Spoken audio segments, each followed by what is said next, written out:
I What mean, the hell happened? I had the F's in here before for him.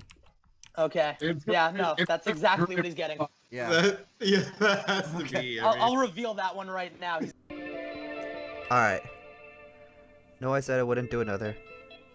But I guess I am. It's the story of OCal.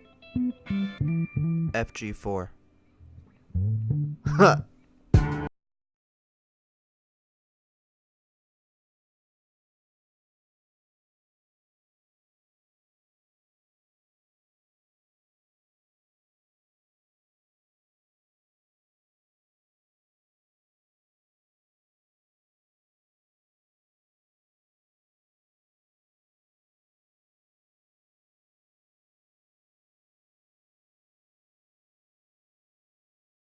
Will winner, Sam winner, 10 winner, Foo winner, Mike winner, Sam winner, Foo winner, me winner, Matin winner,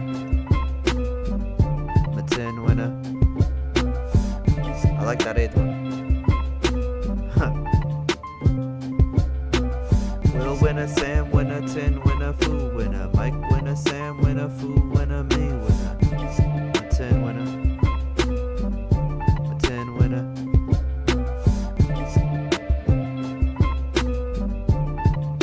First official guest. The defending champion. The cherry We popper. have the champion There it today. is. Yeah, The champ is here.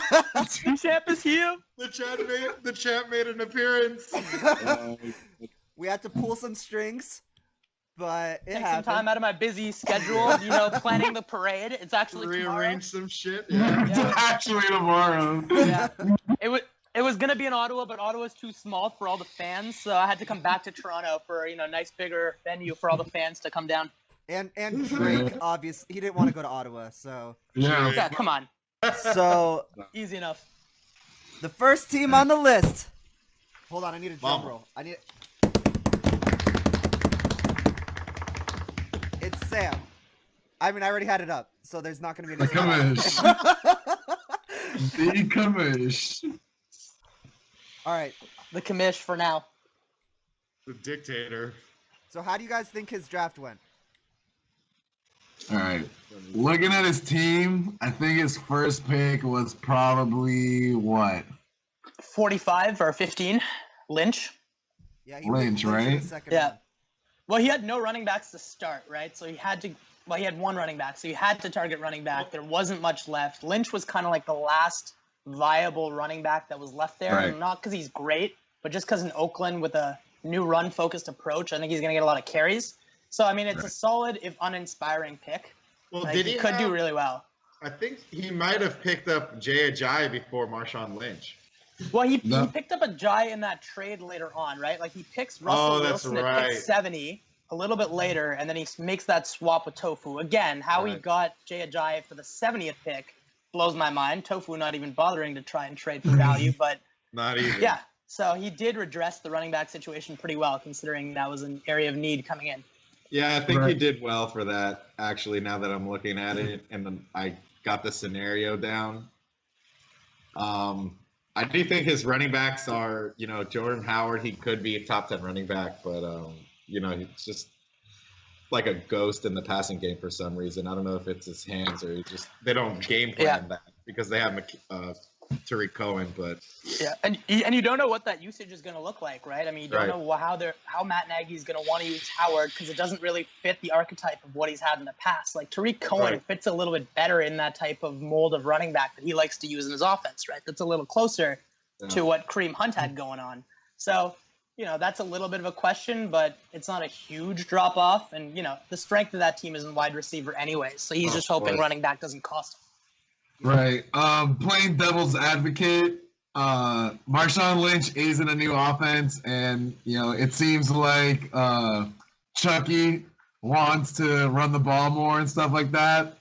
But playing devil's advocate, you think he could have won at a younger piece there instead of going with Marshawn Lynch because he had one great one in the preseason, and A, it didn't count. B, everybody saw it, and everybody was flipping out about how fast he was and this and yeah, that. he did look healthy and fast. So But do you think as a 32-year-old running back, do you think he's going to hold up throughout the whole season? He goes against the Chargers twice. He goes against the Broncos twice. So I mean, I think it's pretty much overall it's a safe pick considering the running back options that were there, especially since most of them are rookies. But I think he did address the whole. Obviously, Jordan Howard, he has a new head coach there, and supposedly, Matt Nagy is like extremely offensive coordinated and all that stuff. So you could have the Sean McVay effect and things like that. But yeah, I mean, I'm pretty sure that was a pretty safe pick with Marshawn Lynch there. I mean, I'm not sure where he drafted, but it does seem like a pretty good pick up there.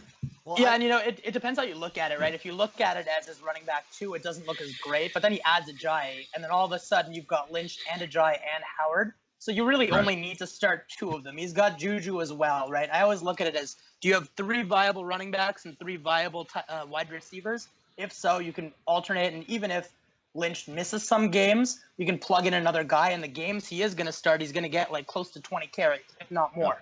So games he gets in there, he's going to get the volume, and if he's out, you just plug him in with someone else. So it's not the worst thing in the world. Right. Well, and I have more issues with his quarterback. Adrian Peterson, like, he looked decent, and he's like a starter. He's a starter right now. So like, yeah, right. That's not real. Like, there is some depth there, but still, his running backs, in my opinion, are all mediocre. Like, right, and he picked up Adrian Peterson like really late in the draft, didn't he? 76. It wasn't too late. I mean, it wasn't the worst. He still could have got some other like decent, talented players, but right. So actually, that was a bit 76. Right, that was a bit earlier than I thought Adrian Peterson was gonna go. I mean, I think he pretty much drafted Adrian Peterson on the name and just on the expectation that he would be run to the ground. I think Rob Kelly still being on the waiver wire, I think that might be a pretty big thing because, it was just one game with Adrian Peterson and they were just trying to cram him in there, But the issue with Peterson, too, is always usage. But, how is Peterson going to be used, right? Like, he's good as a downhill runner in those Minnesota days, but he kind of proved that he doesn't really fit, zone blocking schemes, hybrid passing attacks. He doesn't fit in anything other than a downhill power scheme. So how is Washington actually going to use him is a pretty good question because if they want to go a different route schematically, he's not going to fit that. Right. But what's your problem with Matthew Stafford? I have none. Again, I a love very safe Stafford. pick. I mean, he's just the least sexy quarterback out there. He's a good quarterback. He's a safe quarterback. I really like Golladay, so obviously I think that's going to be a good passing attack, but he's just not going to win you any games. He won't lose them for you, but he won't win them for you. And with underwhelming running backs, his wide receivers have to win some games. So the only way he's stealing any games from anybody.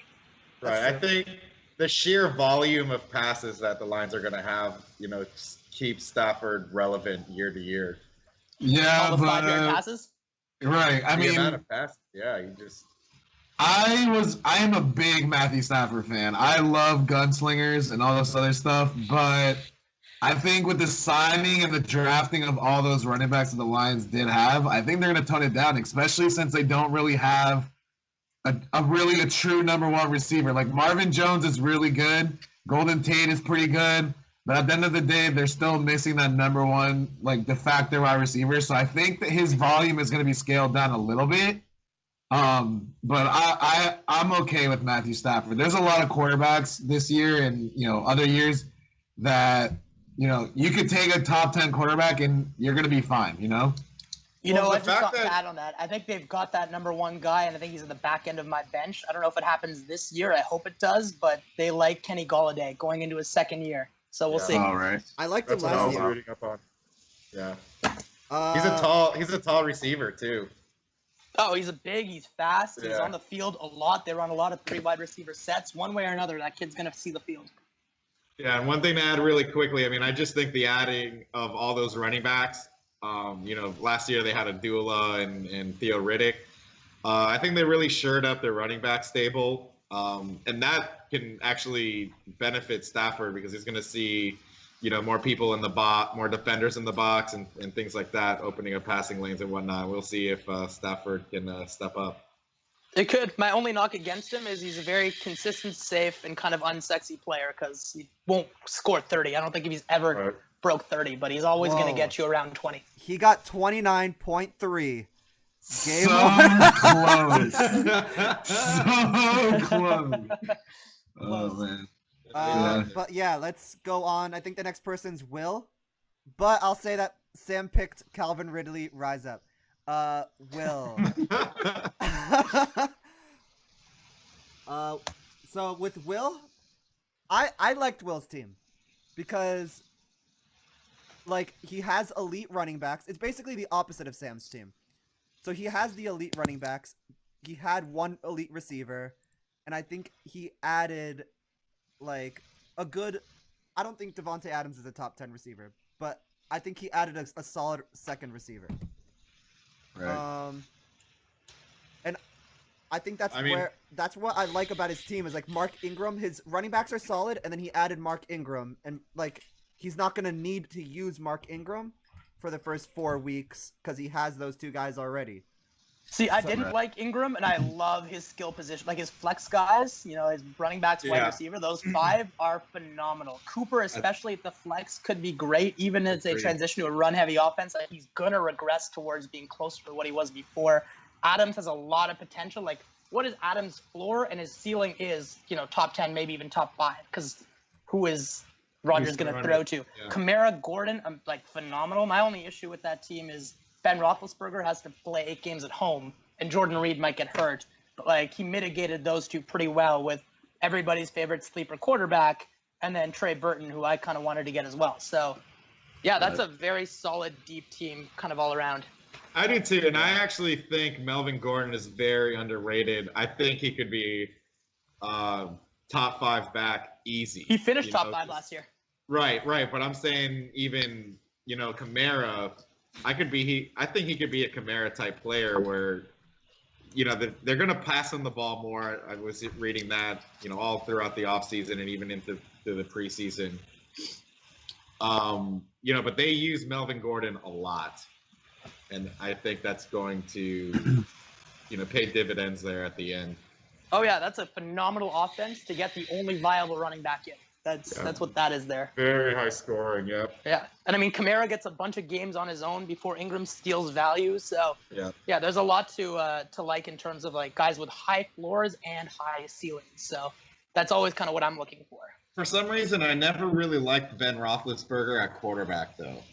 Well, like I said, at home he's phenomenal. His splits are more ridiculous than anybody else's, which is funny because he plays in Pittsburgh. But at home he's great, and on the road he's garbage. Yeah, you have a point. And obviously, the strength of that division, it's insane. Whenever he plays Baltimore, whenever he plays, even the Browns, they seem to, batten down on the passing game on defense. Mm-hmm. Right. My analysis on Will's team is I thought he had 3 really key keepers. So going into the draft, I think he had a lot of wiggle room to play with. I think Devontae Adams, I don't think he has the skill set or skill set to evolve into that number 1 receiver, but I think just having Aaron Rodgers there and the sheer amount of passing that he does, especially in the red zone, I think that's going to vault him way up. I think the addition of Jimmy Graham, I think adding him might decrease the touchdowns. So I don't think it's going to be what did he have? 17 or 18 touchdowns last year. He's not going to be able to replicate that. But I think he's pretty decent. If you're on an Aaron Rodgers team and you're a wideout and you're the number 1 wide receiver, you're going to be pretty decent. So having them at wide receiver number 2, I think that's a pretty good option. For sure. Absolutely. I like his starters a lot. Now, I kind of disagree with you guys with his bench. I think his bench it's decent, obviously, with Mark Ingram after the suspension of the 3 weeks. But Deion Lewis is going to be, you don't really know. I've heard that they're going to be riding the hot hand, so you never really know who's going to be hot in that offense. So that's a gamble. Jamison Crowder kind of came on he came on late at the end of the season last year after everybody was tooting his horn at the beginning of the year. Trey Burn, I think everybody had him marked as a sleeper for tight end. Everybody wanted to go there late with him. He's Yeah. So I very think that's proven too. right. I think that's a pretty good pickup there. What about Jeffrey? Alshon Jeffrey. I love that as a value pick, especially Yeah, how I do late he too. went too. He got it really late. Yeah, like Did he get him late? He got him 78. Right. I mean, go Alshon Jeffrey. I don't really think he put up that many numbers with Carson Wentz there. Anyways, I think Carson Wentz did a good job of splitting the targets and spreading the ball around. Let's see. his numbers were actually better Yeah. after. Yeah, with Carson Wentz. anyone Right. not named Ertz, I actually think Alshon Jeffrey, he's the red zone target, to be honest. Right, but you don't see all those spikes in numbers like 6, 16, 6, 9, 3, 7. Like it's so up and down. And there was a span here from week 9 to week 15 where it was pretty good. But that's the thing with Those are Alshon good. Jeffrey. They're good I'm saying that's what I'm saying though. With Alshon Jeffrey, it's also up and down. And Alshon Jeffrey has the potential, like he should be a stud. He's like 6'3", 6'4", and he's always either injured or there's That's always it. just something That's wrong with it. Alshon. He's always Jeffrey. That's it. injured. Yeah, he's But you know He's what? always If injured. that's the only knock against a guy who's his number 4 wide receiver, who's got the kind of upset that some of you guys mentioned, that's pretty solid for the back No, end for of sure. the roster, right? He's already got Yeah. Cooper as his wide receiver 3, so he's not relying on him. Like, He I does did not- like the yeah. point about him not having that much running back depth. I mean, Ingram kind of sure, Lewis Right. kind of sure. I don't love either of those guys as like if one of his starters goes down, you got to start one of them. Do you feel Right. that confident starting Mark Ingram, starting I Deion think- Lewis? I'm They'll get pretty you just like confident with Sam Mark Steele. Ingram. I like Just- Mark Ingram. Yeah, I kind of like Mark Ingram too. I had him last year. He worked wonders for me last year. Even with Alvin Kamara being on that roster, I had no like second thought about throwing Mark Ingram in there. Like he was clearly my number 1 back. or up Buffalo. Oh my God. Right. So the only problem I don't really like people past Mark Ingram on his team. Below Mark Ingram, I should say. Mhm. Obviously I like Trey Burton though, and I do kind of like Alshon Jeffrey as his fourth wide receiver off the bench. So I do kind of agree there. But that's just how I think he had a great his starting. It's good luck to beating him if he starts his full slate. The one thing I gotta say as an NFC South guy is the Saints had a really easy schedule last year, and it gets a lot tougher That's this true. year. They've Right. got extra games against the Vikings and the Steelers, so that schedule is gonna change a little bit. I didn't. Right. I didn't understand his Patrick Mahomes pick. That one. Yeah. You was- don't like Mahomes? I like Mahomes. But I why, think- why draft I him? I don't love think Mahomes. anyone was gonna draft him. I think a lot of people are sleeping on Patrick Mahomes. I think he has the mix between his arm talent and having Andy Reid there with the running game and all the new receivers that he has with Sammy Watkins and just their whole offense going forward. I think they're not really going to rely too much on Patrick Mahomes, and they're just going to let him go week by week, developing with that offense that he has with Andy Reid and all that kind of stuff. And I do see the talent and why everybody is so high on Patrick Mahomes. But in our league, I don't really think drafting a second quarterback is really that viable of a thing to do. You know what I Well, mean? I kind of disagree with you on Mahomes there. I mean, All right, let's move on. the only question with Mahomes is what's between the ears because they added Sammy Watkins, they added a whole bunch of weapons. So I think they're actually going to lean on Mahomes to kind of, really rely on that boom factor. But I'm with you you there. know. I'm a Mahomes guy. I wanted to buy Mahomes stock and I just couldn't. yeah, Yeah, that's pretty high. Just real quick, they spent 2 first-round picks to get him, and Andy Reid has input on draft decisions. So damn right. obviously he thinks he can fit in that system. And I trust Right. Andy Reid quarterback. All right, Andy Reid, baby. Next is Mike. I mean, best team in the league, in my opinion. Well, it's not an opinion. So I wrote down some notes before. Not an opinion, that's a fact.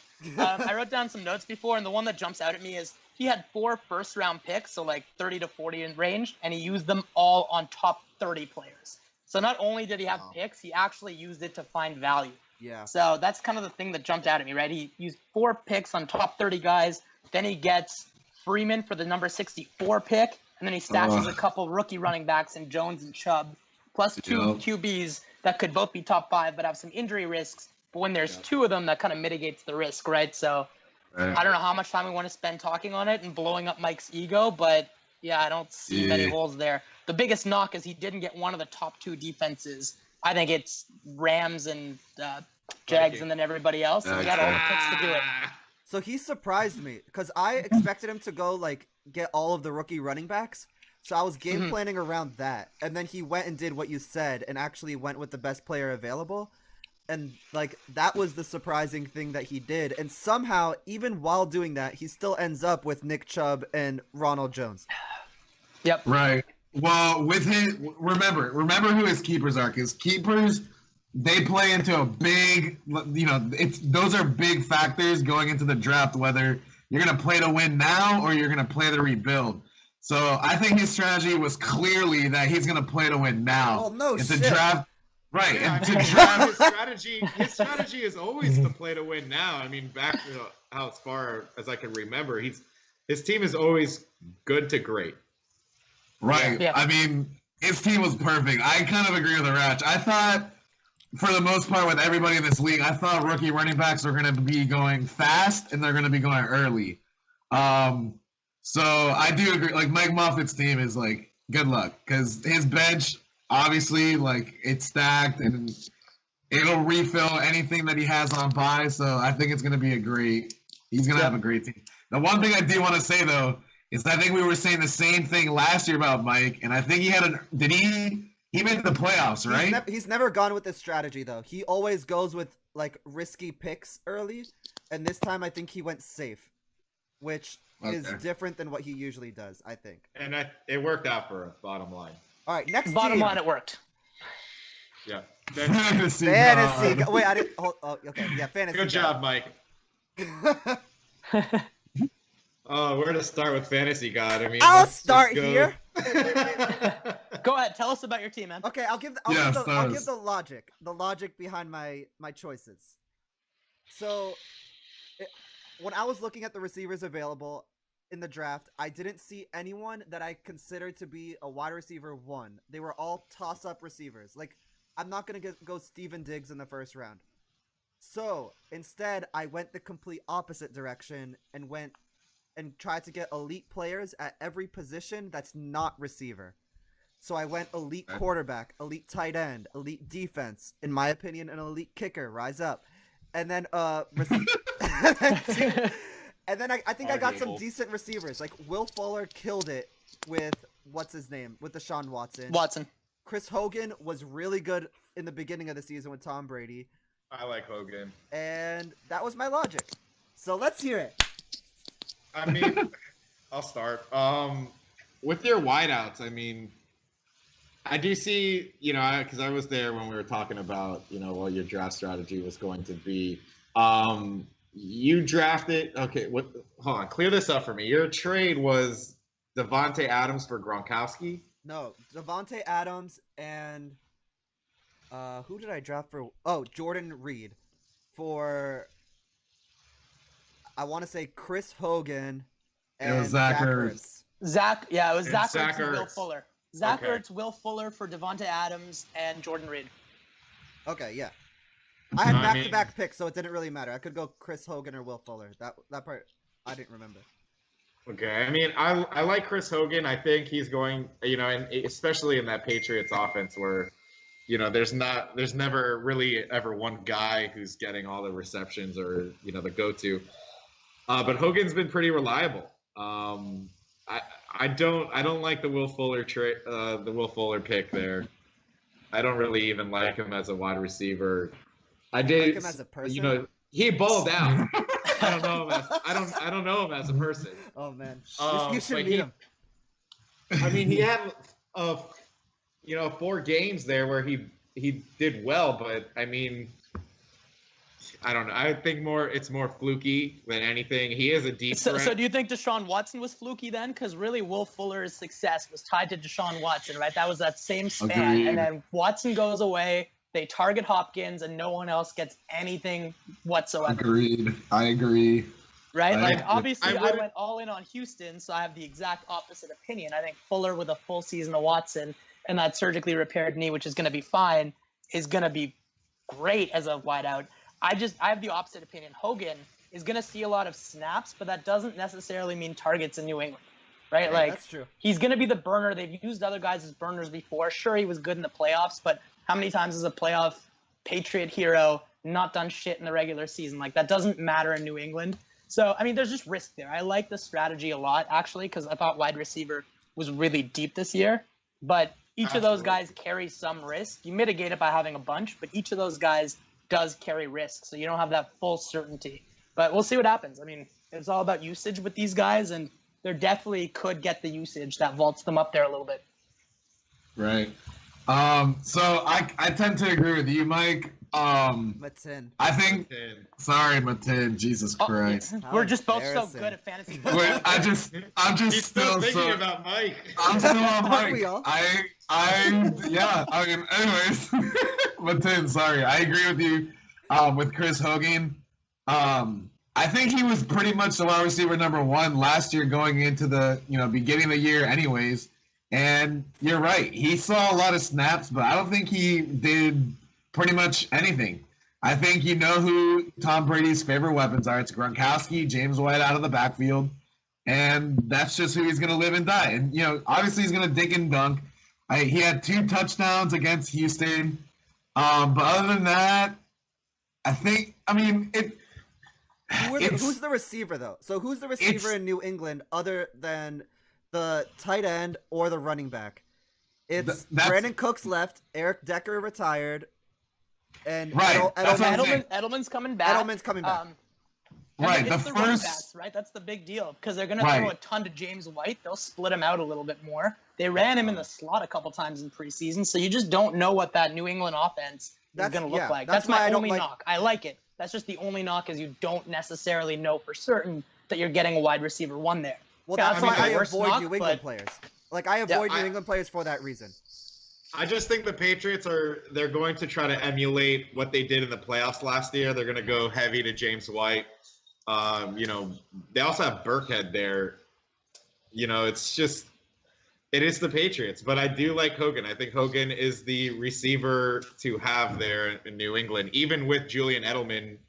Julian Edelman is getting pretty old, and he's had a bit of an injury history. Yeah, but as those of PEDs late. will keep him fresh. Right. That's true. Continuing on with his pick, I do like that Will Fuller pick. I think for a number 2 wideout, like you saw what he could do with Deshaun. Deshaun's such a phenomenal. Like I love Deshaun. Deshaun carried my team for a while there. Hey, Like- man, why do you think I jumped in there? Right. I was all on that Deshaun train last year, and he was getting me wins. And obviously, that's something that I've been having trouble doing in this league. And the second he goes down, boom, what do you know? I start losing everything. And so I totally like Will Fuller, especially with Deshaun Watson. Now, I know it's his first season last year, and he got hurt with the torn ACL. It's just interesting to see if he's able to go through a full 16 slate of games in that division now, which the Jags are an elite defense. The Tennessee Titans, I wouldn't say are an elite defense at all, but they're on their way up too. The Colts, we don't even need to talk about the Colts, but you see what I'm saying here? So it's not like it's a walk in the park division for him, but I think the Will Fuller at number 2 would be really good. Zach Ertz, obviously he's number 2, 3 tight end, so that's really good. Alex Collins, it should be really good going into the season. I don't think Kenneth Dixon's going to dethrone him this season, even though Kenneth Dixon was drafted to be their star running back or whatnot. I don't think it happens this season. I think Alex Collins is pretty safe there.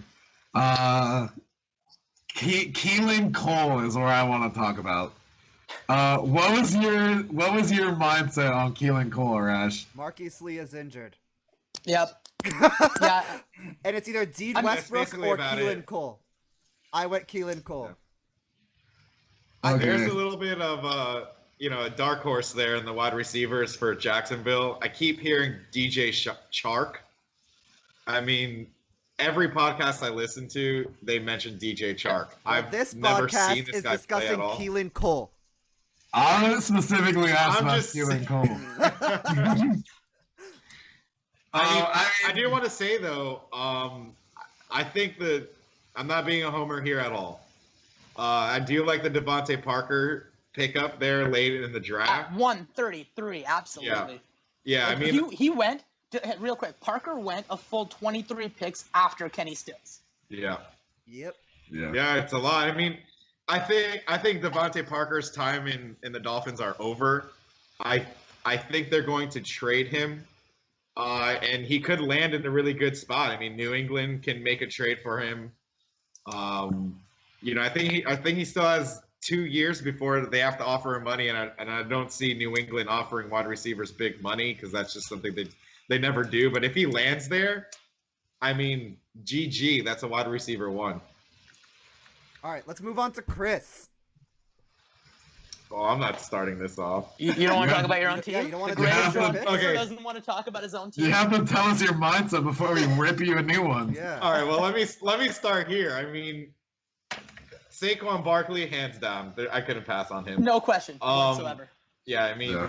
no one's going to pass on him. But then I did have a while to go wide receiver. I really wanted Amari Cooper going into round 5. But Amari Cooper and Jarvis Landry, those were the guys I was targeting at wide receiver. But then they were taken right before me. So, I said, fuck it. And I went for Josh Gordon. I know he has that boomer bust. You're either going to win games because of him or you're going to lose games when it comes to him. And I hope I win games, obviously. But I do think Josh Gordon, he could be top 10, top 5 wide receiver. And I just couldn't pass on that. He's got the talent and he's done it before, so I didn't hate it. But there were Absolutely. still a couple other receivers. I mean, at that point, the thing is, nothing's a sure thing.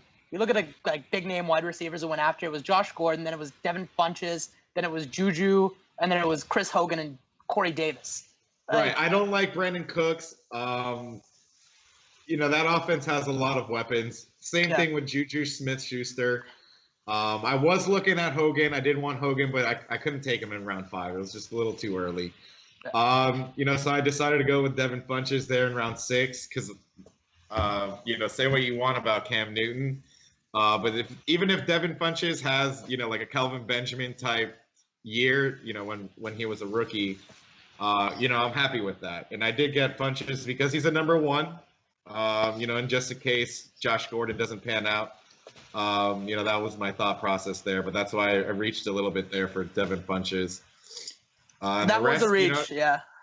But I'm just high on Devin Funches. I think. All right, this is not to his year. rain on your parade. I actually kind of like the Josh Gordon pick. I mean, like I said, relative to the receivers behind him, he offers so much more upside. Funches looks like a number 1 guy. He's not, and you don't know how he's going to be. He might end up being that guy, but there's too many mouths to feed in Carolina, and Cam's so accurate that even on 100 targets, he's only actually going to get like 60 balls thrown his way. Right. So that just kind of scared me away from him, and I'm a Panthers fan, so I hope it works out for you. That was the pick, not Gordon, that kind of raised my eyebrows. Okay. Right. I agree. Devin Funches. I don't want to start with Devin Funches. I want to start at the top. Saquon Barkley, obviously, round of applause. Good job doing your homework on that one. Mike Evans, I thought you were panicking a lot about Mike Evans, and he had a bit of a down year last season, but I think Jameis Winston's only going to be out for 3 weeks. That's So, Cam 2.0 though. right. Oh, he's but- a worse Cam Newton. Get out of here. He's a worse Cam Newton who gets in trouble. That's But even Ryan, worse. Ryan Fitzpatrick isn't that bad. Like, Ryan Fitzpatrick's problem is inconsistency. Not that he sucks. It's that he's good 1 week and then complete trash the next week. But I mean, Tampa also has the least imaginative offensive coordinators consistently week in, week out, and Yeah. all they know how to do is throw the ball to Mike Evans. So I actually don't have any issue with Mike Evans as a keeper whatsoever. Yeah, so Exactly. Mike Evans he's gonna work. He's gonna do a lot better. And the fact that you have Josh Gordon as your 3rd wideout, I think Chris is right. I think Josh Gordon, he was the best like fantasy wide receiver. Was it 2013 or whatever it was? It's 2000. So hang on. First I Um, get called Mike. Now I get called Chris. You guys. There's two Matins. There's two Matins in the league. You got a It's because you 20% guys are chance of- brothers. Yeah, sorry, but dude, Josh Gordon as your third wideout, like I get the drug abuse and all that other stuff is there for Josh Gordon, and you know he's gonna have to go through the demons that he's gonna have to go through during the season. But I think this is a different Cleveland team, and we've been talking about it all offseason with this team. So I don't think it's gonna be as depressing as what drove him to smoke so much fucking weed and drink so much alcohol. But I think he's gonna have a nice bounce back season. I don't think he's gonna be the best wide receiver there, but I think he's gonna have a good consistent year. I think Rex. There are question marks with Josh Gordon and Devin Funches, but that's why in round 8 I went in with Marvin Jones. You know, just because his floor is wide receiver 2. You know, so worst comes to worst. I mean, I'm stuck with Marvin Jones. That's my second wide receiver, and I'm good with that. That's fair. Well, you took three dart shots at one position, so hopefully one works out for you. But they've all got major question marks. Right. I think Derrick Henry at the flex too is a pretty good pick. You're welcome. So I don't think my running backs were ever in question. I think, when this year's all said and done, I might have a really good, set of keepers going into next year. But I do think Joe Mixon is. I don't know if he obviously has the talent to be the second, a running back number 2, especially with the volume that he's going to get now in Cincinnati, being, the number 1 back there clearly now. He looked really good yesterday too. Real good. Right. So we'll still have to see what happens there, but I think you're right. I think you have a pretty well-rounded team. How do you guys feel about Marlon Mack? I like him. Nope, I wanted no part of Indianapolis' backfield. That's just too much of a question mark. And you were the first to jump in there, and yeah, that's just no one knows what's gonna happen. Yep. 77. There's still a lot of talent available around there. That was the issue. Well, You're gonna take that's Mack. why I That was a didn't- little high for me. Yeah, that's why I didn't draft him, is because I thought it was too early. But in general, I like Marlon Mack. Like Chris Carson was still available. I'd much rather have a bona fide starter. No. I'm staying away from Seattle. Alshon Seattle Jeffrey, is a mess. If you're gonna take a shot, Ronald Jones is still there. Like, I don't know. There's still a lot to like at that pick. So I just think it was a reach. If you like him on your roster, sure, but it's a gigantic question mark, and there was a lot of other more sure things available. I do think Marlon Mack's going to have kind of a bounce back year now that Andrew Luck is back. I mean, they're not going to be stacking the box. And Frank Gore's And Frank gone. Gore's gone. I mean, besides Marlon But they Mack, just I don't like drafted a any of running the other back. running backs. They- Yeah, but they got Naheem Hines late in the draft. I mean, they were thin at running back as it was because they lost Gore. They only had Marlon Mack and who else on that roster? I don't even know. But they don't have to run as much as they did before, right? Like they really took care of Jacoby Brissett by not throwing as much and really running a ball control offense. If Andrew Luck is actually healthy, I think that kind of works against you there because then you start putting pass catchers on the field, and all of a sudden the dynamic of that offense changes dramatically from last year where he still was kind of mediocre. So Right. I don't view Marlon Mack as a pass catching back at all. I agree with Matin. I got his name right. Got his Matin. name right. there you go. He was talking about Matin Tohidi, though. Almost there. Hopefully next time I get it right. Yeah. No, but I agree. Like, I think he may or may. The problem is we don't know who's starting in that backfield, and I'm pretty sure they brought in 2 rookies to see what they got with the whole situation with Andrew Luck coming back. I don't think they can ride Marlon Mack all season, especially for him to be a workhorse back. So I agree. Especially Matin, where did he take him? 77. Yeah. So I mean, I agree. I don't think it was warranted to take it. I could see why you would take him and take a gamble on him like that. But I tend to agree, to not go with Marlon Mack at all. I was definitely not trying to target him at all in any of my leagues. I mean, Yeah, it wasn't that much of an early pick, so it wasn't that much of a loss. But I'll just say this: if I'm gonna grab an Indianapolis Colts running back, I'm gonna grab one of the ones that can actually pass protect, and not the guy whose biggest issue is he can't really keep his quarterback upright, and they're returning Andrew Luck. I mean, now that I'm looking at it, I had running backs that red flags that I just took off my draft board. Chris Carson's one of them. Rojo was another one. I am looking at, the recap here. I do see Aaron Jones went in the 10th round. I could have gotten Aaron Jones, and I would have been good with that too. But, I drafted Marlon Mack, hoping he's the running back one of that offense. So hopefully, it works in my favor. All right, The next up upside is there. We'll see. Next up is Here we go. Tofu. Here we go. Who wants to go first? Spoiler Who alert. wants to go it's F. first? It's an F. Move on. Oh, But, the F's are already on the spreadsheet. Look, I'll say this, and I said it to him too. I get that he's rebuilding for next year, but I just found that he wasn't getting enough value in each and every one of his trades. He had a trade where he gave Devontae Freeman to Mike for essentially the 64th pick in the draft. Like, any one of us would have beat that offer. And I mean- why the hell did he draft Josh Allen? Oh, he wouldn't shut up about a site called draftjoshallen.com. So Oh, who knows? God. Maybe he was drunk. He had a lot of Jesus. time before. I mean, I don't want to go in on it. I won't do it. So I'll say that Tofu's draft was kind of impressive because he notoriously has the worst draft in the league. And this year, Did that change here at all? no, this year he somehow had the worst draft of all time. So like, Wait, even in front of Andrew taking Terrell Pryor last year? Hey, we don't need to talk about that. Why did you need to bring that up right now? but like, I think it should always be brought up. But no, this is Oh, the worst God. draft class anyone's had in the 10, 11-year history of our league. for sure. Agreed. Agreed. Yeah, other than Russell Wilson, obviously, I don't see one player that's going to consistently get like 10 Even if points. Even if Well, he's McKinnon, rebuilding but- for next year, if you're targeting a running back, even if you get that first pick, you're banking on Bryce Love or nothing. So, Well, again, just kind of, I like that point because look at some of the late round picks. Yeah, he didn't have anything early, but then he starts spending picks on Tyler Eifert, Josh Allen, Alan Hearns, LeGarrette Blount, John Ross. Pick guys who at least have a shot of seeing the field. Take every single one of the Indianapolis Colts backfield that's left and see if one of them steps up. You know what I mean? Like, if that's your strategy, go all in. Don't start taking vets. I But do we'll see like what his happens. John Ross. I do like the John Ross pick. I think John Ross is going to see a major uptick in fantasy this year. So Could, yeah. Jordan. So Jordan, See. I feel like every year he's been in the league, he sort of just trades all of his picks for the big name player.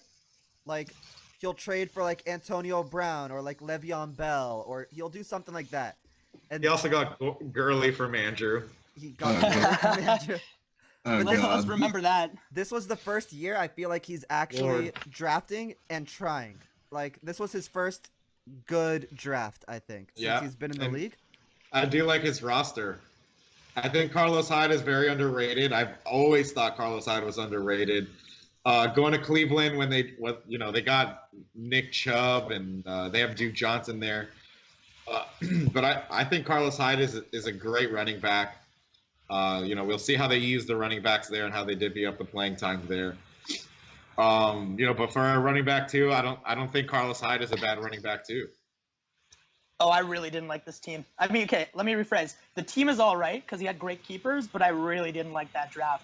Carlos Hyde was his Right. first pick at 45. Drew Brees was like the third quarterback off the board at 54. Then he reaches for a tight end, and he still has holes in his roster at wide receiver. Kind of salvaged it with Goodwin. I like that. But then, like, what is left behind his starters? Jordy Nelson? I mean, Latavius Murray? Robert Woods was good late. That was the one pick I really liked. Yeah, at he 127. But I Fell. really thought that, like, the value just wasn't there on any of his picks. I thought he had one of the best keeper sets coming in, and I was kind of underwhelmed by what he walked out with. Right, I agree. I think we constantly have to remember that we have 3 keepers here. And the fact that he got to keep Todd Gurley and Antonio Brown, 2 first-round talents, to go with who is his third keeper? Doug Baldwin. Doug Baldwin. Who's like the Doug only good Baldwin. receiver left standing in Seattle. Right. So I think he did have to go running back too, but you're right. You're right, Matin. Like getting Carlos Hyde with that first pick, it was his first pick, right? Yep. So to go in that backfield where they do have Duke Johnson, who's obviously going to be their third down back, and Nick Chubb, who's probably going to end up supplanting Carlos Hyde anyways. I think you're right. I don't like the Marquise Goodwin pick as much as you do. It was probably late in the draft, but as I was talking with Chris and Arash earlier, Marquise Goodwin, what kind of a weapon is he? Like, I know he's going to probably be, Garoppolo's number one option there in San Fran, but let's be honest, that's because it's not because Marquise Goodwin is good or anything. It's because there's nobody but Pierre Garçon, and you have Jerick McKinnon. That's it. I mean, I can't name you another wideout on that team. Can you? I agree with you, and I still think you're wrong because I will take the number one wideout in a Kyle Shanahan offense any day. And like I said, he's not going to be a top guy, but that volume, he's going to be on the field every fucking play. I want that guy. Right? Yeah, that opportunity is there. He's the only guy, who did anything, worth a shit last year in San Francisco. So, I mean, I do like Marquise Goodwin. And Jimmy G only helps his case. I mean, they really. What week did Garoppolo start playing in San Francisco last year? Do you know? Right around the bye. I don't know if I remember if it was before or after, but look at those. It was numbers. right after. Yeah, I mean, I'm looking. Look at those numbers from week 10. Those numbers, those are great numbers. Yep. Yeah, I mean, we'll have to see. Another thing I don't like, I think Greg Olsen, I think he's going to take a massive plummet. I think the guy that they drafted in Carolina, Ian Thomas, I think his name is. Yeah. I think he's going to start booming. And I think Greg Thomas might be slipping a little bit there. Greg Olsen. I'm just sorry, Greg Olsen. Yeah. Sorry. So, again, as a Panthers fan, real quick, Cam Newton does not know how to go through progressions. He either locks in on one guy, or if someone's open, he'll, maybe see him from his peripheral vision, but he can't go through progressions. He locks in on Greg Olsen because he trusts him.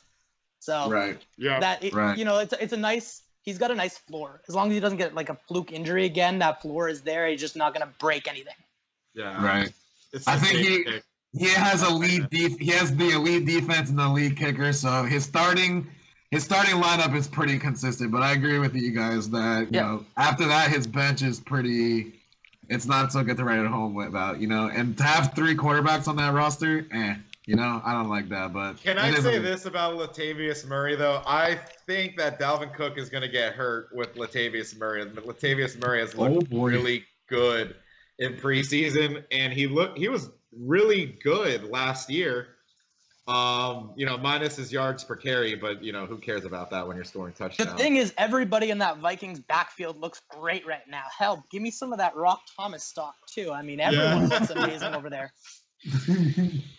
So I mean, Latavius Murray is definitely he's a good flex at the very least. So Andrew, we've come to my team. Okay, here we go. Boy, defend your picks. All right, my keepers. I panicked a lot about my keepers. That's how you want to start the defense. I panicked a lot. Let me just explain the process. There's a huge process. This fantasy league, it keeps me up at night, man. Everybody in this league is really good, and they all know their shit. And as you all may know, I have not been relevant at all in this league except for maybe last year. Last year was maybe my first year where I was kind of trending towards kind of making the playoffs, but fell kind of short. You do have a playoff appearance. Right. So my first pick here was Kerryon Johnson, and I know that their backfield is crowded. I just think the potential that Kerryon Johnson has, and I've watched all of his preseason games, is he's clearly the most gifted runner. LeGarrette Blount was brought in to be the goal line back, which I get. But I think he's just there for now. So that was the Kerryon Johnson. Really quickly, the Lions really want Kerryon Johnson to be their number one running back for sure. Right. They spent the second round pick on him. So I basically went there. Now I was trying to get Royce Freeman and it didn't work out for me. So Kerryon Johnson was obviously my second choice, and that's where I went. My what was it? My second choice was, I think I went Allen Robinson. He's the clear number one wide receiver there. I'm kind of following the Sean McVay attitude with a new offensive coordinator and hoping that he could turn things around there in Chicago. But I had Allen Robinson when he first broke onto the scene in Jacksonville, and oh boy, like that was a phenomenal year for Allen Robinson, and he was clearly like a top 3 or 4 wide receiver then. Yeah, 1,400 yards, 14 touchdowns, I think it was. Right, so I decided to jump on that and roll the dice there. Evan Ingram, rookie tight ends, they struggle notoriously. And for him to put up the numbers that he did to become the 5th best tight end, I think he's going to become he's other than Odell Beckham and Saquon Barkley and all these other names. I think Evan Ingram is going to carve out a nice little niche there in the Giants passing game, especially with Eli Manning there. Now the problem is, Eli Manning is 40 years old, so his time is ticking there. Sony Michel. The amount of targets that they have. I mean, I don't like the Evan Ingram pick, but we'll get into that later. So my bench is full of potential players, and I guess I fall under the. I don't know if I'm drafting to win or if I'm drafting to. I just don't know where I stand in the league yet. I think I chose Chris Carson. Win every year. Right, I get it, but at the same time, I need to build my team accordingly, So I think Chris Carson, I got him. I think it was my 5th pick or something like that, and he's the starting running back there. And I know you guys don't like Seattle, O lines and the Seattle running game, and that they're going to be scoring a lot by passing the ball and all this other stuff. But if you look at it last year, he balled out last year. And I know it's a small sample size, but you could just see the way that he runs. By balls out, he had one good game. Yeah, he had 1 touchdown in 4 games. Okay. If you watch him, and I know it's preseason, but the guy just runs so angry and aggressive that I think he's going to have a good start to the season. Rashad Penny obviously scares me a little bit there. But I think Chris Carson, you're right. I think Chris Carson, though, should hold him off for at least maybe half the year, which is fine. Sony Michel, I really love my Sony Michel pick. I was going to go Sony Michel with my second pick, but I needed to go Allen Robinson, and I saw that rookie running backs weren't flying off the shelf like I thought they would. So I went Sony Michel, and I think Sony Michel is going to become the next Alvin Kamara. It's just a matter of when he's healthy enough to start doing it. And when he gets that trust, right? New England, it's all about trust. Yeah. Right, and that's obviously a big thing too there. But I don't think New England has ever. The last starting running back that they had that was consistently their starting running back was Lawrence Maroney, and he balled out for a little bit there. Yeah, it's 2 years. Last year, Burkhead did pretty well, didn't he? Last year, they had some pretty good running backs. Right, but none of these guys have the Sony Michel potential. None of them. I agree. I don't care. So I'm I a Sony think Michel fan. I don't disagree with that pick. Matin, what are your thoughts? Every one of those picks just carries so much risk, and I'll extend that even to your third keeper there, Drake, who I really thought you should have squeezed an extra draft pick out of. But, the Johnson pick I actually like. That's kind of the going rate for a running back of that caliber. I think there were 2 great running backs, and it was Johnson and it was Freeman, and you got one of the 2. I think for a guy in your position, I really like that, actually, even if maybe the value of the pick wasn't there. Robinson, another unbelievably high ceiling. You saw what he did with Jacksonville and a shittier quarterback. I like Trubisky in that offense. But he's a leaper who had ACL injuries, right? To me, having gone through it, not all ACL injuries are the same. I'll buy a quarterback who tore his right ACL and he's a right-handed guy. You twist your left knee when you throw, versus the guy who has to jump to really make his value felt, and that's what Robinson is. Sony Michel, again, you're looking for it's a lot of risk to think that he's going to earn the Patriots coaching staff's trust, right? Evan Ingram, you're kind of betting that he's going to get those touches. Cam Newton, hell, that he stays healthy and that he doesn't lose goal line carries because that's half his value. So just the amount of risk there is really high. But like you've said, I mean, for a guy in your position, and I didn't really love your third keeper there, but for a guy in your position, it makes a lot of sense. And Mickle was a reach, Ingram maybe, but there was a run on tight ends. Thank you, Mike, for starting that. It's the potential's there, but again, you're coming in with a lot of risk. Right. I definitely drafted. No, that's Brutus. But I definitely agree. I do tend to draft players that have a lot of risk, and so far I've been pretty burnt. So as I think it was Mike that went straight safe, I was the complete opposite. Yep. I think that pretty much covers it. Okay. Unless you have something else to say, Chris. We don't want to talk about my Des Bryant pick there at the end. I was just going to start trashing Christian McCaffrey, but we don't need to do that. All right. Oh, no, that's the one I like. I like McCaffrey. Oh, God. You're a Panthers fan, right, Matin? Absolutely. Hey, I'll say this, though. They're going to run him more between the tackles, and they're going to continue to feed him in the flats, coming out of the swing passes. They'll find a way to put the ball in his hand even more than before. I just don't think he's a top back if you were not playing a PPR league. I love I McCaffrey. think you just think he's white. Matin, defend your pick. All right, well, I love my team as long as we ignore the tight end position. I mean, it is what it is. I think there's just so much explosive talent. I think if anyone's going to threaten the league record of 182 points, which, by the way, I have, it's going to be Mike or it's going to be me. I mean, every one of those guys is a threat to put up over 20 multiple times, right? Hunt, Fournette, Green, even Miller, if, he gets a lot of touchdowns. And I fucking love Deshaun Watson. I think even if Deshaun Watson regresses from that relatively small sample size where he tore apart the league, that's still an insanely high floor, even with regression. So I absolutely love kind of the top end. The tight end run killed me. Mike started at a tight end run. There was another one around the 60s, and that kind of burned me. But, I kind of think there's a lot of low-end tight ends available that can step in. And I like the bench, too. Like, Peyton Barber is going to get a bunch of starts in Tampa. Kenny Golladay is like one of my favorite players. I was going to take him at 121, but decided to hedge my Watson pick with another top 10 QB in Rivers. I mean, obviously I'm biased here, but I think there's a lot to like. And if my only issue is figuring out tight end, which, again, any given week my team might score 140, I'm okay with that.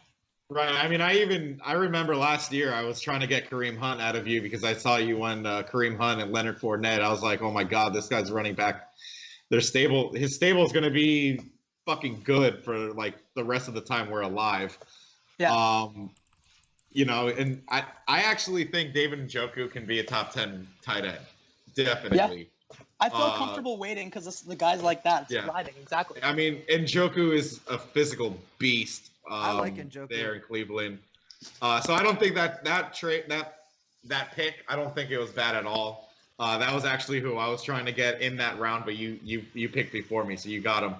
But I don't have any problems with your David Njoku pick, and just looking at your roster, I think Payne Barber. I think they're going to roll with Payne Barber. I don't know if Rojo's good enough. He has more carries than yards. I know it's preseason, but that's just like, dude. I mean, Payne Barber is a good pick there. They don't trust Rojo in pass protection at all, and he's also not a good pass catching back. And in the modern NFL, you need to be in that spot. And I think, Absolutely. even if he earns himself into the lineup, Tampa's going to be down a lot, and who's going to be on the field in those situations? So absolutely, I'm all right with it. I do like your James White pick as well. Just how the Patriots used him in the playoffs. If that carries over at all, I mean, good pick there. I do like Kenny Golladay as well. He's like a poor man's Megatron. He's that same kind of build, and I think he's going to be that wide receiver that really steps up this year. Mm-hmm. But overall, I see got Corey Davis as well. So I mean, good job on your draft.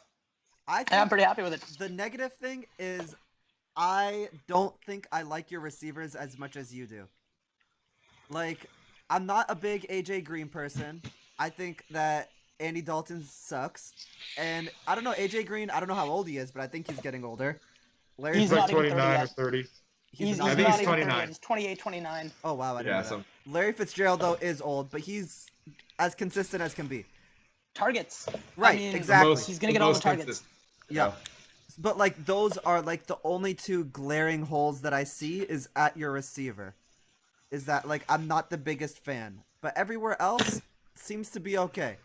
I mean, he has Edelman coming back after his suspension, and he has Kenny Galladay. So I mean, if one of those two, AJ Green's going to be, AJ Green. But if Larry Fitzgerald doesn't, if Sam Bradford doesn't like him or whatever the issue is, I think he's fine with Julian Edelman or Kenny Galladay. Yeah, that's true. Right. There's, like, potential on the bench. Right. So I tend to agree with you. I think we're all pretty much on the same page. I think Matin had probably the second best draft here. I do like his tight end pick, especially since there weren't many options there. I feel like if there's not enough safe options, you do have to take a risk. Corey Davis has been someone I've been trying to target in like as many leagues as I can, and you picked them right before I was going to. So very good job on that one too. I know you guys have been talking a lot about Kenny Galladay, and I was on his hype train last year. I just didn't really necessarily see it.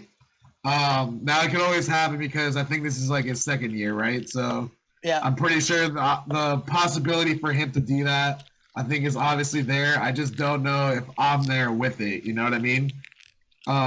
James White, I like a lot. George Kittle, I think, is a very underrated target at tight end too, like a dark horse or whatever you guys want to call it, sleepers. What are the receivers in San Fran? We talked about this. It's a Kyle Shanahan offense that doesn't have all that much talent to throw to. Right, and that's what I think. I think Kyle Shanahan gets the praise that he gets because he was able to do this in Atlanta, where he had Julio Jones, or he had Matt Ryan, where he had all these, star caliber players. But in San Fran, he did turn it around with Jimmy Garoppolo.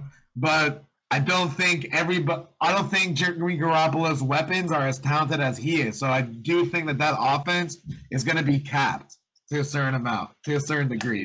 Like, do you guys understand? Yeah. Yeah, I'm looking for the targets. I'm just looking for guys on the field with opportunities. That's what I was targeting there. Right. Makes sense. Right. I think it's evident. So Yeah. with Matin, let's not talk about it, but let's say how the auto draft, the auto draft did what an auto draft does. Right. And Yeah. his team looks okay. And that's all I have to I say. mean, a lot of decent receivers, but as soon as the bye week season starts, and as soon as anything happens to one running back, there goes a season. Yeah. He might be in trouble. Yep. I also And- don't really want to spend that much time talking about him, just because he doesn't spend that much time putting effort into the league. So, do we really want to put that much effort into his Agreed. segment of the podcast? A little bit of shade there, but I'm on the camp that says we replace him. So that's just my position. Yeah, I mean, he fucked me this year by going Royce Freeman. Like, he specifically set up his auto draft just to take Royce Freeman from everybody, and then to not even fucking be there for any of his other fucking picks. So, you know what? Let's go down the list. Jarvis Landry, fuck you. I'm a Dolphins fan. Fuck you. Golden Tate, you're small as shit. You wish you could be a number one Okay, receiver. So let's fuck give you. draft grades. All right. Okay, I'll start. So with Sam, I had him as an A-. I actually have him as a B-. A B-? What, Andrew? Yeah. What did you have? If you haven't been keeping, I'm gonna skip you. No, I haven't. I have him as a C. Let me go back to him. What? Wait, Matin, I was. what did you have? I'm not gonna. I was very strict with my grading. I'm not gonna lie to you guys. We'll see how this turns out. Matin, what did you have for Sam? B+. A B+. B+. And I'll say this from my part, I noticed that my grades were a little bit higher than they have been in years past. I'm usually stingy, but then I realized when one team doesn't draft anyone good, there's a lot more players for everyone else. So in my book, everyone's grades are a little bit higher this year because pulled the tofu. Yep. So for Will, I had an A. I had a B+. A B plus. It looks like I'm the one that's not being that is like. No, being a I little also generous. gave him an A. I'm in Okay. the same boat. Oh, whoops. I gave him a C plus. A C plus? A C plus? Are you Yeah, penalizing but- him for the keepers? Because I think like his flex position players are just unbelievable. Right, but that's what I'm saying. I'm not looking at, his Alvin Kamara, Melvin Gordon, Julio Jones. I'm looking at the players that he drafted, which is Devontae Adams, Amari Cooper, and then what? Mark Ingram? Those are excellent picks. though. Yeah. All right, we already talked about this. We're moving on. Mike, Okay. okay, I'm just gonna put A plus all around. Is that what's A happening? plus. Yeah, I'm A plus. Enjoy it, Mike. I'm A plus. If you A don't plus. win this season, we're calling you a failure. By the way. For Wait, sure. hold He's on. an Where's- underachiever. Anything else is underachieving. Yep. Yeah, A plus. For me, I gave Fantasy God. for I the- gave you a B. I gave myself a B plus. You gave a B. Andrew, what did you give? I gave you a C. A C? Do you give everyone C's? C's are average grades to me. Like, I don't think a C is a bad thing. I think it was just average. I don't know. I don't like anyone on your bench really. Like, That's fine. Matin, what did you have?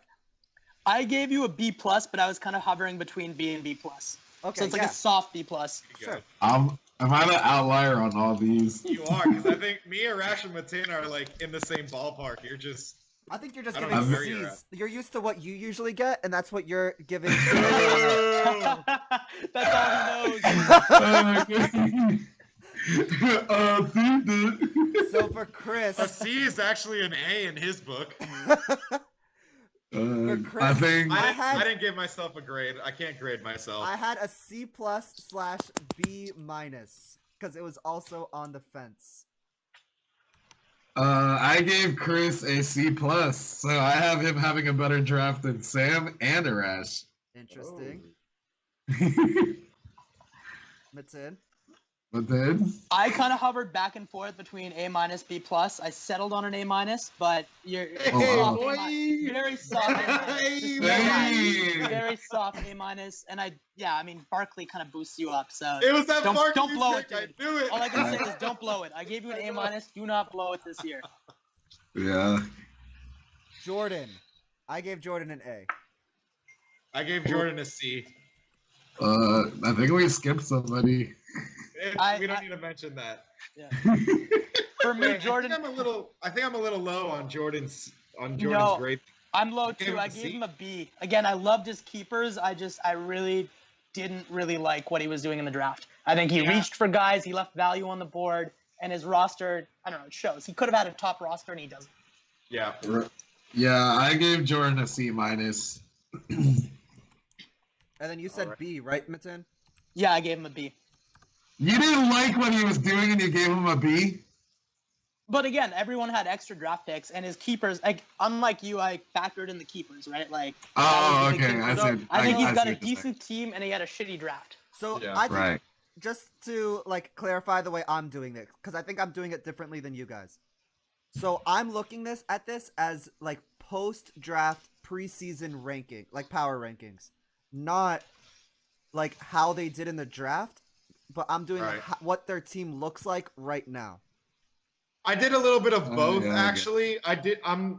The way I didn't look at the draft recap when I'm giving my grades. I looked at the overall roster, and based off the discussions that we've had on people draft on like who gets drafted where, that's kind of I think that bore more weight to my decision. But I did factor in overall roster.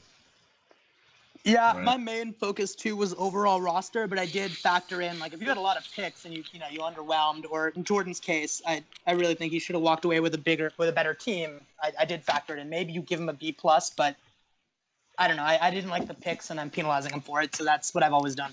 Fair. Fair enough. Right. Andrew. I had Andrew as a B. I had Andrew as Yep. a C plus.